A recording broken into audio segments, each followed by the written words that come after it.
ఒక్క బాణానికి 2 పిట్టలు కొట్టడం అంటారు కదా. ఇప్పుడు జగన్ ఒక్క బాణానికి 3 పిట్టలు కొట్టాలని చూస్తున్నాడు.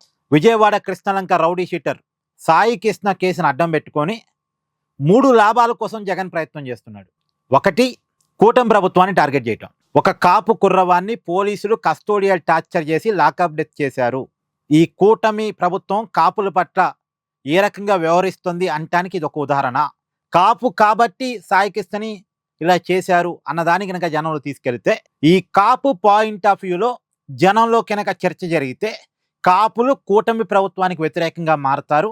కూటమి ప్రభుత్వానికి వ్యతిరేకంగా మారటం అంటే ఏంటి? ఆటోమేటిక్గా జగన్కి అడ్వాంటేజే కదా అది. సో కాబట్టి కాపుల్ని రెచ్చగొట్టడానికి, కూటమి ప్రభుత్వం వెనకాల ఉన్నటువంటి కాపులని కూటమి ప్రభుత్వానికి దూరం చేయడానికి ఇష్యూని వాడుకోవాలి. అంటే కూటమి ప్రభుత్వం యొక్క బలాన్ని తగ్గించాలి, కూటమి ప్రభుత్వం యొక్క ఇమేజ్ని తగ్గించాలి, కూటమి ప్రభుత్వానికి కాపుల్ని దూరం చేయాలి. ఇది target number 1. Target number 2, Pawan Kalyan కాపులకు అన్యాయం జరిగితే మాట్లాడలేకపోతున్నాడు. ఒక కాపు కుర్రవాన్ని చంపేసినా సరే మాట్లాడలేకపోతున్నాడు. అంటే పవన్ కళ్యాణ్ చంద్రబాబుకి అమ్ముడుపోయాడు. గతం నుంచి వైసీపీ చేస్తున్న ప్రచారం ఇది. ఇప్పుడు ఈ కేసులో కూడా ఇది రకమైన ప్రచారం. పవన్ కళ్యాణ్ తన వ్యక్తిగత అవసరాల కోసం కాపుల ప్రయోజనాలు చంద్రబాబు దగ్గర తాకట్టు పెడుతున్నాడు అనే దాని కనుక కాపుల్లో నమ్మించగలిగితే, ఇప్పుడు పవన్ కళ్యాణ్ వెనకాల, జనసేన వెనకాల ప్రధానమైన ఓట్ బ్యాంక్ కాపు ఓట్ బ్యాంకే కదా.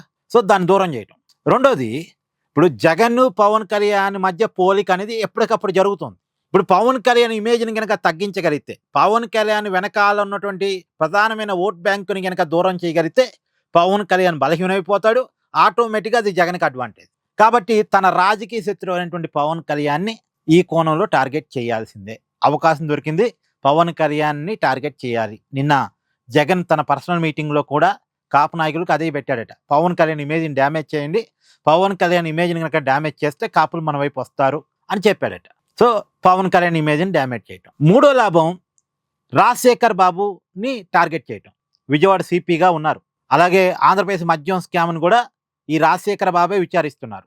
ఇప్పుడు ఈ ఆంధ్రప్రదేశ్ మద్యం స్కామ్ని రాజశేఖర్ బాబు విచారించడం మీద జగన్కి చాలా కోపం ఉంది. అందులోనూ జగన్కి సంబంధించిన చాలా విషయాల్ని రాజశేఖర్ బాబు కనుక్కున్నాడు. ఇప్పుడు వైసీపీ పార్టీలో కీలకమైన నాయకులు మిథున్ రెడ్డిని, చెవిరెడ్డి భాస్కర్ రెడ్డిని, జగన్మోహన్ రెడ్డి ఇంటి మనుషులు ధనంజయ రెడ్డి, కృష్ణమోహన్ రెడ్డి, బాలాజీ గోవిందప్ప, రాజుకాస్ రెడ్డి, వీళ్ళందరినీ రాజశేఖర్ బాబు అదుపులో తీసుకున్నాడు. ఈ ఆంధ్రప్రదేశ్ మద్యం స్కామ్ ఇంత లోతుల్లోకి వెళ్ళి విచారించడానికి కారణం రాజశేఖర్ బాబు. సో రాజశేఖర్ బాబుని టార్గెట్ చేసి రాజశేఖర్ బాబుని ప్రాధాన్యత లేని శాఖలోకి పంపించాలి. ఈ ఇష్యూని అడ్డం పెట్టుకుని రాజశేఖర్ బాబుని టార్గెట్ చేయాలి, ప్రాధాన్యత లేని శాఖలోకి పంపించాలి. అంటే అతను ఎక్కువగా టార్గెట్ చేస్తే అతను ఆటోమేటిక్గా కూటమి ప్రభుత్వం ప్రాధాన్యత లేని శాఖలో పంపిస్తుందిగా. సో అతన్ని డీయాక్టివ్ చేయాలి, రాజశేఖర్ బాబుని డీయాక్టివ్ చేయాలి ఈ ఇష్యూని ఉపయోగించుకొని అనే దాంట్లో నుంచే. చూసారా, రాజశేఖర్ బాబే సాయి కృష్ణ ఏదో చేపించాడు అన్నదాన్ని నమ్మించడం ద్వారా రాజశేఖర్ బాబుని టార్గెట్ చేయటం. సో ఈ 3 లాభాలు. ఒకటేమో కూటమి ప్రభుత్వం ఇమేజ్ని తగ్గించడం, కూటమి ప్రభుత్వం బలాన్ని తగ్గించడం, కూటమి ప్రభుత్వం వెనకాల ఉన్న కాపుల్ని ప్రభుత్వానికి దూరం చేయటం. రెండోది, పవన్ కళ్యాణ్ ఇమేజ్ని డ్యామేజ్ చేయటం, పవన్ కళ్యాణ్ ఓట్ బ్యాంకును తగ్గించడం, దాని ద్వారా జగన్ లబ్ధి పొందడం. 3, రాజశేఖర్ బాబుని టార్గెట్ చేయటం. రాజశేఖర్ బాబుని కనుక డీయాక్టివ్ చేయగలిగితే ఆంధ్రప్రదేశ్ మద్యం స్కామ్ కూడా కొంత దాని ప్రభావం, ఆ విచారణ ప్రభావం తగ్గిద్ది అనేటువంటి ఆలోచన. సో ఈ 3 రకాల లాభాలని జగన్ ఆలోచిస్తున్నారు. బట్ ఈ జనం అర్థం చేసుకోరా, అర్థం చేసుకోలేరా? ఒకప్పుడులాగైతే రాజకీయాలు లేవు. ఇవాళ జంజీ యూత్ ప్రతిదాన్ని తెలుసుకోగలుగుతున్నారు, ప్రతిదాన్ని శోధిస్తున్నారు. అంత ఈజీగా దేన్ని నమ్మేటట్టు లేరు. ఒకప్పుడు చెల్లుబాటు అయినట్టు జగన్ రాజకీయం ప్రతిసారి చెల్లుబాటు అయ్యే పరిస్థితి లేదు. ఇప్పుడు చెల్లుబాటు అయ్యే పరిస్థితి అసలే లేదు కదా. సరే చూడాలి జగన్ రాజకీయం ఏ మేరకు చెల్లుబాటు అయ్యిద్దో.